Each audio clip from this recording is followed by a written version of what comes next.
उर्दू में खैर मकदम है आज की खबरें।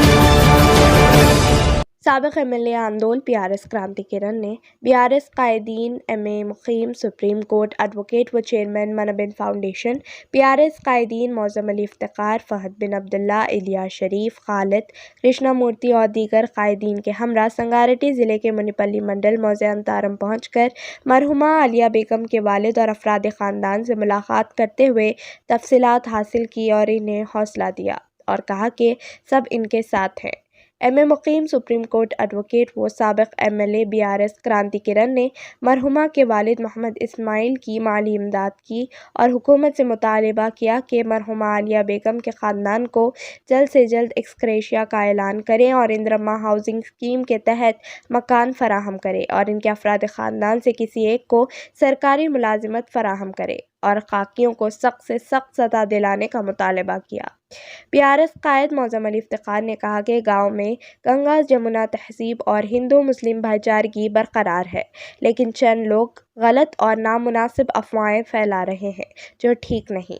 मरहुमा के घर खाना ना पकने पर पड़ोस के हिंदू भाई इनके घर खाना पहुंचा रहे हैं। इन्होंने अपील की कि गलत अफवाहें ना फैलाएं। इस मौके पर नवीन सीनियर एनआरआई, शंकर साबिक सरपंच, साई कुमार साबिक ZPTC, संग्राम पटेल, गौस अली डॉक्टर, विनोद मनबिन फाउंडेशन, मतीन मानिकराज, अजमत के अलावा दीगर मौजूद थे। हुआ था 11 तारीख को बच्ची का जो है सो मर्डर कर दिया गया था, तो 16 के दिन उसका इंतकाल हुआ। ये तमाम चीजें आपको मालूम है। जैसा कि साबिका एमएलए साहब आंदोलन कॉन्स्टिट्यूंसी के जनाब क्रांति किरण साहब यहाँ पे है और माजी, तो हमारे मुकीम साहब सुप्रीम कोर्ट के एडवोकेट साहब भी है, अन्ना भी है और यहाँ पे सरपंच साहब भी है, यहाँ के लोकल सरपंच खुद मुंदर तो पटेल संग्राम पटेल भी है, साई कुमार ZPTC साहब है, यहाँ के लोकल सरपंच साहब शंकर अन्ना है, पटेल साहब है। तो बोलने का मतलब क्या है, यहाँ पे जो है सो हिंदू मुस्लिम भाईचारगी बहुत ही अमन शांति बरकरार है यहाँ पे। तो कई सारे न्यूज में अफवाहें आ रहे हैं कि भाई 40 आदमी थे, 25 आदमी थे। ये बात सरासर गलत है।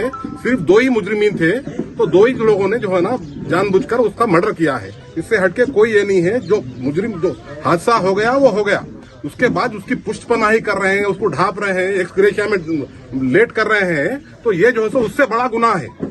गवर्नमेंट को जो है ना इमीडिएटली उसको आंसर करना चाहिए, उसको आके जो भी एक्सग्रेशिया है वो डिक्लेयर करना चाहिए। एक इंदिरा इल्लू है तो वो देना चाहिए, और अगर कोई नौकरी है तो इनका 2 लड़के हैं जवान, तो उनको अगर कहीं अगर एडजस्ट कर सकते हो वो भी करना चाहिए। और हम कल एक टीम, हमारा वफद कल ऑलरेडी आया था, ये तमाम चीजें जायजा ले लेके गए हैं। उसके बाद जो है सो पार्टी में हमारे पास बात हुई है, अन्ना से भी बात हुई है, हरिचन्ना से बात हुई, सबसे बात हुई, तो वहां पे आए हैं। तो इसका कोई ये नहीं है जैसा भी है। और खुशाइन बात ये है कि जिला यंत्रांगम जो है सो SP साहब खुद यहाँ पे आए थे कल हमारे आके जाने के बाद। SP साहब, DSP साहब, लोकल CI साहब, SI साहब सब आए थे ना भाई। तो यहाँ पे इस्माइल साहब फिर एक मरतबा पूछ रहा हूँ आपको, सिर्फ 2 ही आदमी थे ना वो लोग, इससे हटके कोई आदमी नहीं थे। ये जो है सो सरासर गलत है। तो यहाँ का अमन शांति बरकरार है। तो बराए मेहरबानी गलत न्यूज मत दीजिए मीडिया में। और जो है सो यहाँ जो जैसा भी है भाईचारगी से इतने लोग हैं, अगर उन्होंने खाना नहीं भी पकाए हैं तो हिंदू भाई लोग खाना पका के लाके खिला रहे हैं। तो ये गंगा जमुना तहजीब, हिंदुस्तान की जो तहजीब है वो बरकरार है। शुक्रिया।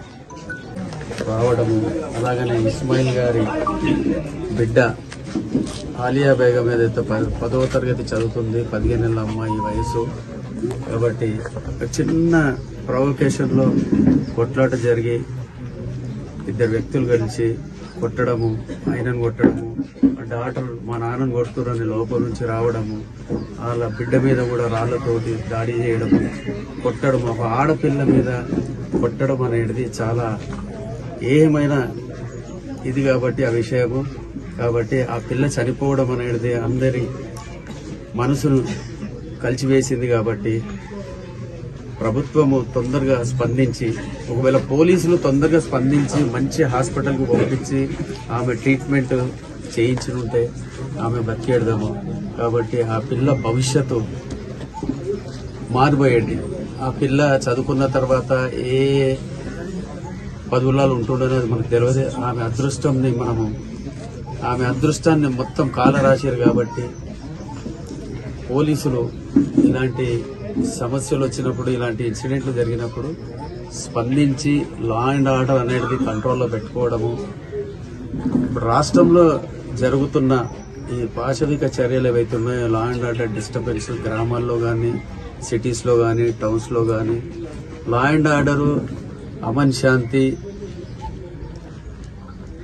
శాంతి భద్రతలు అనేది ఎవరి దగ్గర ఉందో ప్రతి పౌరునికి తెలుసు. ఈ రాష్ట్రంలో బాతాల పోసెట్టి దగ్గర ఉన్నది లా అండ్ ఆర్డర్, శాంతి భద్రతలు, అమన్ శాంతి. కాబట్టి ఆయన ఏది కంట్రోల్ చేస్తాడో, ఏది వింటాడో, ఏది చెప్తాడో అనేది ఇప్పుడు ఎవరి చేతులు ఏం లేదు. కాబట్టి ఇస్మాయిల్ గారికి జరిగినటువంటి నష్టాన్ని మనం పూడ్చలేము. కాబట్టి చనిపోయినటువంటి ఆలియా బేగం ఆత్మకు శాంతి చేకూరాలని వాళ్ళ కుటుంబానికి ధైర్యం చెప్పుకుంటూ, అలాగనే అతనికి ప్రభుత్వంతో ఇంతకుముందే మాజీ ఎమ్మెల్యే గారు క్రాంతి గారు ఒక ఉద్యోగము, చదువుకున్న పిల్లలకు ఒక ఇందిరమ్మ ఇల్లు, ఇంకా వారికి తగిన ఆర్థిక సహాయం చేయాలని ప్రభుత్వానికి డిమాండ్ చేస్తున్నాము. అలాగనే వాళ్ళ కేసులో ఏదైతే అన్యాయం జరిగిందో దాన్ని సమగ్ర విచారణ పై ఆఫీసర్లతో చేపించి, ఇంకేదైనా ఉంటే అందులో లొసుగులు అవన్నీ బయటికి తెచ్చి ఎక్స్ఎమ్మెల్యే గారు అన్నట్టు తీసుకొచ్చి వాళ్ళ ఫ్యామిలీకి న్యాయం చేకూరాలని ప్రభుత్వానికి డిమాండ్ చేస్తున్నాము. అలాగనే ఇలాంటి ఘటనలు మరి ఈ గ్రామంలో కానీ ఎక్కడ కానీ జరగకుండా ప్రభుత్వం స్పందించాలని కోరుతున్నాం. చాలా దుర్మార్గమైన ఘటన ఇది. మానవత్వం లేని చర్యగా మేము భావిస్తున్నాం. ఇస్మాయిల్ తన కూతుర్ని కోల్పోవడం చాలా, అలియా తన కూతురు పేరు, చాలా బాధాకరం. ఇది యాక్సిడెంటల్ గా జరిగిందనే విషయాన్ని తను కూడా చెప్తున్నాడు. కానీ మనుషులలో మానవత్వాన్ని మనిషి కనీసం చిన్నపిల్లని కూడా చూడకుండా కొట్టి చంపడం అనేది వాళ్ళ మనస్తత్వం నేను తీవ్రంగా ఖండిస్తున్నాను. ఇట్లాంటి యాటిట్యూడు ఎవరికి కూడా మంచిది కాదు. క్షణికావేశం అనేది ఒక పసిపిల్ల ప్రాణాలని తీసింది. ఆ కుటుంబం శోకాన్ని కూడా ఎవరు వాళ్ళకు ఓదార్పును ఇవ్వలేదు. వాళ్ళందరికీ కూడా ఆ కుటుంబానికి మేమందరం కూడా ప్రకట సానుభూతి, మా పార్టీ తరఫున సానుభూతిని తెలియజేసుకుంటున్నాం. అయితే ఇక్కడ 11వ తారీఖున ఇన్సిడెంట్ జరిగితే 16వ తారీఖు వరకు కూడా పోలీసులు స్పందించకపోవడమే ఒక ఆశ్చర్యం కలిగిస్తుంది.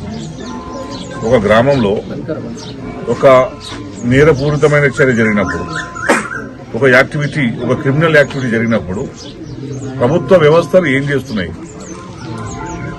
అక్కడ పలాని సంఘటన జరిగింది పలాని గ్రామంలో అనే విషయాన్ని పోలీసులకు చెప్తే తప్పించి తెలియలేని పరిస్థితి ఈ రాష్ట్రంలో నెలకొన్నదా? నేను ఎందుకు క్వశ్చన్ చేస్తున్నానంటే, అమ్మాయికి 11వ తారీఖున దెబ్బలు తగిలితే 12, 13, 14, 15, 16 చనిపోయింది. ఎందుకంటే వాళ్ళు పోలీస్ స్టేషన్ పోకపోవడం వల్ల. ఎందుకంటే పాపం వాళ్ళకు పోలీస్ స్టేషన్ పోవాలి అనే విషయాలు అవన్నీ వాళ్ళకి కావాల్సింది. పాపకు దెబ్బ తగిలింది, హాస్పిటల్ ట్రీట్మెంట్ ఇప్పించాలని చెప్పి తీసుకుపోయారు. ఏదో చిన్న డాక్టర్ దగ్గర తీసుకుపోయారు వాళ్ళు. అదే కనుక పోలీసులు కనుక ఈ విషయం తెలుసుకొని కనుక ఉండి ఉంటే సంగారెడ్డి హెడ్ క్వార్టర్ హాస్పిటల్ కు లేదంటే గాంధీకో నిమ్స్కో రిఫర్ చేసేవాళ్ళు. అమ్మాయికి తలకు దెబ్బ తగిలితే ఎక్కడ దెబ్బ తగిలింది, ఏ పార్ట్ దెబ్బ తిన్నదని చెప్పి మంచి ఇన్వెస్టిగేషన్ జరిగి ట్రీట్మెంట్ ఇచ్చిన వాళ్ళు అమ్మాయి బతికేది. అమ్మాయి చనిపోవడానికి ఎవరైతే ఆ దుర్మార్గులు ఆమెను కొట్టిన వాళ్ళు ఎంత కారణమో నిర్లక్ష్యం వహించిన పోలీసు అధికారులు కూడా అంతే బాధ్యత అని చెప్పి మేము భావిస్తున్నాం.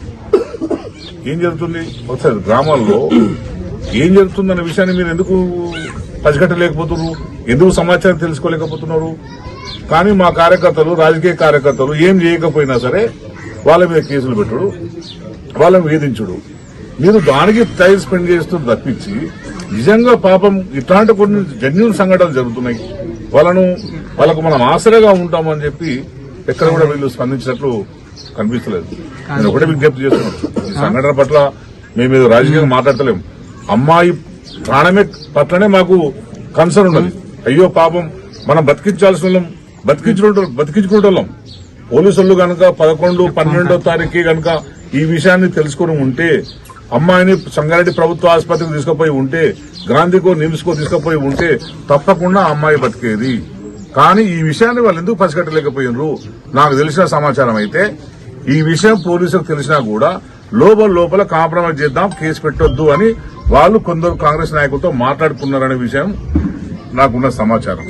అందుకే వాళ్ళు కేసు పెట్టలేదు. అరే నువ్వు కాంప్రమైజ్ చేసుకున్నా సరే కనీసం అమ్మాయిని మంచి ట్రీట్మెంట్ అవుతుందా లేదా అని ఎందుకు చూపెట్టలేకపోయారు? ఇంత మీ పార్టీ కార్యకర్తలు అయితే మాత్రాన ఓ వ్యక్తిని చంపేస్తే ఇంతగా సపోర్ట్ చేసుకోవాలన్నా? ఇది కరెక్ట్ కాదని చెప్పి నేను వాళ్ళు చెప్తున్నాను. ఈ సంఘటన పట్ల అందరూ కూడా నిజంగా అంతర గ్రామ ప్రజలు చాలా సంయమనంతో అందరూ కలిసి మన మిత్రుడికి ఇస్మాయిల్ కు అండగా ఉన్నారు. చాలా సంతోషం. కుల మతాలకు అతీతంగా అందరూ ఉన్నారు. రేపటి భవిష్యత్తులో కూడా మేమందరూ కూడా ఇస్మాయిల్ కుటుంబానికి అండగా ఉంటాం తప్పకుండా. ఎందుకంటే ఈసారి ఇన్సిడెంట్ జరిగింది, యాక్సిడెంట్ జరిగింది, ఉద్దేశపూర్వకంగా మర్డర్ జరగలేదు. కానీ అమ్మాయి దెబ్బలు తిన్న తర్వాత ఆ విషయాన్ని పసిగట్టి కనుక ట్రీట్మెంట్ సరిగ్గా ఇప్పించుంటే, పోలీసు అధికారులు సకాలంలో స్పందించి ఉంటే ఇది జరిగేది కాదు. మరి మీ వెహికల్స్ తిరుగుతున్నాయి కదా, ఈ రోడ్డు పక్కనే ఉన్నది, రోడ్ పక్కనే ఇల్లున్నది. ఈ ఊర్లో గొడవ అవుతున్నప్పుడు చాలా మంది నీకు ఏదో రకంగా టచ్లో తెలుసుకుంటారు కదా. ఇటువంటి వ్యవస్థ లేనప్పుడు ఇంకా మీరు రాష్ట్రాన్ని ఏం పాలిస్తారు? శాంతి భద్రతలు లేకపోతే ఏం కాపాడుతారు మీరు? ఇప్పటికైనా గ్రామాల్లో ఏముందో చూడండి. ఇట్లాంటి పాపల్ని మీరు అలర్ట్ గా ఉంటే ఇట్లాంటి అనేక మంది ప్రాణాలు కూడా మనం కాపాడే వాళ్ళు అవుతాం. అందుకే నేను డిమాండ్ చేస్తున్నా, ఇది కారణం ఎవరు, దీని సమగ్రంగా విచారణ జరిపించండి. ఈ వైఫల్యమైంది. 11వ తారీఖున సంఘటన జరిగితే 16వ తారీఖు వరకు ఎందుకు ఎఫ్ఐఆర్ కాలేదు అనే విషయాన్ని ఎస్పీ గారు విచారణ చేసి తేల్చాలని చెప్పి నేను డిమాండ్ చేస్తున్నాను. అట్లాగే ప్రభుత్వం వాళ్ళు చేసే తప్పిదం కనుక ఆ తప్పిదానికి నష్టపరిహారం ఇవ్వాలి. ఆ కుటుంబానికి ఇందిరమ్మ ఇల్లు, అట్లాగే ఇంకా వాళ్ళ పిల్లలు, చిన్నపిల్లలు చదువుకునే వాళ్ళు ఉన్నారు, వాళ్ళు కూడా సహాయం చేసి ఆదుకోవాలని చెప్పి మేము డిమాండ్ చేస్తున్నాం. అట్లాగే చదువుకున్న అమ్మాయి